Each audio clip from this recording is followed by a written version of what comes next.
ಜಿಲ್ಲೆಯಲ್ಲಿ ರೈತರಿಗೆ ಆರ್ಥಿಕ ಶಕ್ತಿ ತುಂಬುವಂಥ ಬೆಳೆ ತೊಗರಿ ಬೆಳೆ. ಇವತ್ತು ತೊಗರಿ ಬೆಳೆ ಕೊಲ್ಯಾಪ್ಸ್ ಆದ್ರೆ ರೈತರ ಬದುಕು ಕೊಲ್ಯಾಪ್ಸ್ ಆಗ್ತದೆ. ಕಲಬುರಗಿ ರೀಜನ್ ಎಲ್ಲ ವ್ಯಾಪಾರೀಕರಣ ಎಲ್ಲ ಆ್ಯಕ್ಟಿವಿಟೀಸ್ ಕಡಿಮೆ ಆಗ್ತದೆ. ಇವತ್ತು ತೊಗರಿಗೇನು ಬೆಲೆ ಖರೀದಿ 8,000ಕ್ಕೆ ಖರೀದಿ ಮಾಡ್ತೀನಿ ಅಂತೇಳಿ ಸರ್ಕಾರ ಹೇಳಿದೆ. ಆ 8,000ನಲ್ಲಿ ತೊಗರಿ ಬೆಳೆ ಬೆಳೆಯೋಕ್ಕಾಗಂಗಿಲ್ಲ. 8,000 ಕ್ವಿಂಟಲ್ದಲ್ಲಿ ಇವತ್ತು ತೊಗರಿ ಅದೇನಾಗಿದೆ, ಲೇಬರ್ ಕಾಸ್ಟ್ಲಿ ಆಗಿದೆ, ಫರ್ಟಿಲೈಸರ್ ಕಾಸ್ಟ್ಲಿ ಆಗಿದೆ, ಕಸ ತೆಗೆದು ಇಂಥದ್ದು. ಮತ್ತು ಈ ಮಧ್ಯದಲ್ಲಿ ಈ ವರ್ಷ ನೆಟಿ ರೋಗ ಭಾಳ ಬಂದಿದೆ. ಅದಕ್ಕೆ ಸರ್ಕಾರ ಇದಕ್ಕೆ ಹೆಚ್ಚಿಂದ ಮಾಡಬೇಕು ಅಂಥೇಳಿ ನಾವೆಲ್ಲರೂ ಹೋರಾಟ ಮಾಡಬೇಕು, ಸರ್ಕಾರದ ಗಮನ ಸೆಳೀಬೇಕು ಅಂಥೇಳಿ ನಾವು ಎಲ್ಲ ರೈತ ಪ್ರಮುಖರು ಕೂತು ಚರ್ಚೆ ಮಾಡ್ತಾ ಇದ್ದೀವಿ. ಇವತ್ತು ಕಲಬುರಗಿಗೆ ದೇಶದಲ್ಲಿ ತೊಗರಿ ಬೆಳೆಗೆ ಜಿಯೋ ಟ್ಯಾಗ್ ಕೊಟ್ಟಿದೆ. ಬರೀ ಜಿಯೋ ಟ್ಯಾಗ್ನಿಂದ ನಮ್ಮ ಹೊಟ್ಟೆ ತುಂಬಂಗಿಲ್ಲ ರೈತರದು.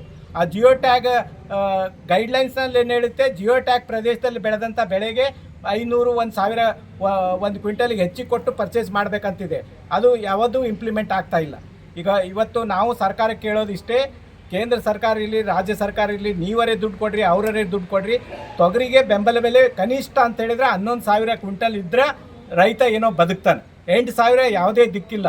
ಅದಕ್ಕೆ ಆ ಹೋರಾಟ ಮಾಡೋ ಸಲುವಾಗಿ ನಾವೆಲ್ಲ ಚರ್ಚೆ ಮಾಡಿ ಒಂದು ದಿನಾಂಕ ನಿರ್ಧಾರ ಮಾಡ್ತೀವಿ.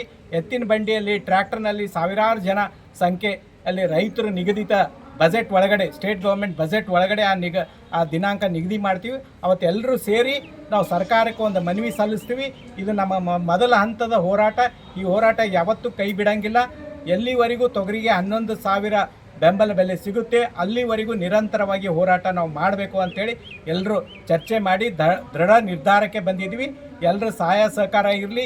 ಈ ಭಾಗದ ಯಾರು ತೊಗರಿ ಬೆಳೆಯಂಗಿಲ್ಲ ಅವರಿಗೂ ಸಂಬಂಧಪಡ್ತದೆ, ಯಾರು ಬಿಸ್ನೆಸ್ ಕ್ಲಾಸ್ ಜನ ಇದ್ದಾರೆ ಅವರಿಗೂ ಸಂಬಂಧಪಡಿಸ್ತದೆ. ಯಾಕಂದ್ರೆ ರೈತರ ಹತ್ರ ದುಡ್ಡು ಬಂದ್ರೆ ಕಮರ್ಷಿಯಲ್ ಆ್ಯಕ್ಟಿವಿಟೀಸ್ ಹೆಚ್ಚಿಗೆ ಆಗ್ತದೆ. ಹೆಚ್ಚಿಗೆ ಬಟ್ಟೆ ತೋತಾನೆ, ಹೆಚ್ಚಿಗೆ ಹೋಟ್ಲಿಗೆ ಬರ್ತಾನೆ, ಹೆಚ್ಚಿಗೆ ಆ್ಯಕ್ಟಿವಿಟೀಸ್ ಆಗ್ತದೆ.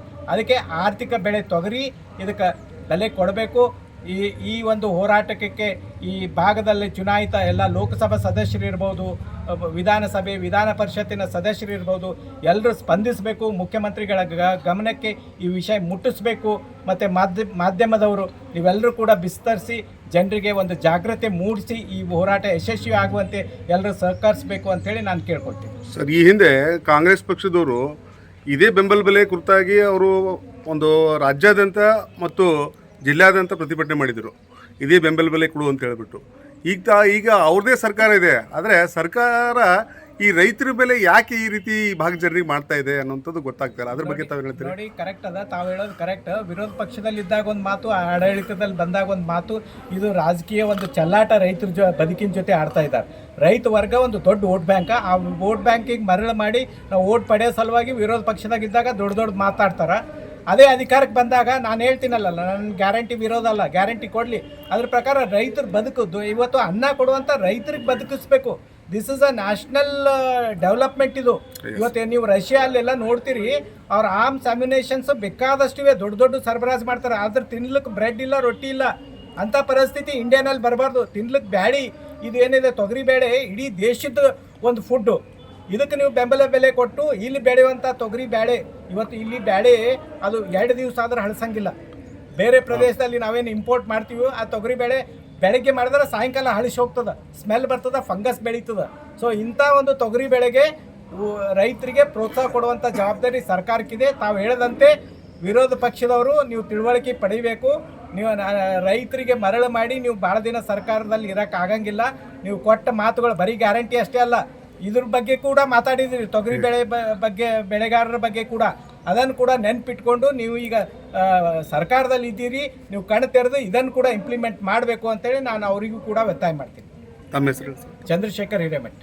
ಶಿವಕುಮಾರ್ ಬಿರಾದರ್ ಸಾರಥ್ಯದಲ್ಲಿ ನೂತನವಾಗಿ ಪ್ರಾರಂಭಗೊಂಡ SB ಟೈಮ್ಸ್ ನ್ಯೂಸ್ ಚಾನೆಲ್. ಈ ಚಾನೆಲ್ ಅನ್ನ ತಾವುಗಳು ಹೆಚ್ಚಿನ ಸಂಖ್ಯೆಯಲ್ಲಿ ವೀಕ್ಷಿಸಿ ಮತ್ತು ಸಬ್ಸ್ಕ್ರೈಬ್ ಆಗಿ ಹಾಗೂ ಹೆಚ್ಚಿನ ಸಂಖ್ಯೆಯಲ್ಲಿ ಶೇರ್ ಮಾಡಿ.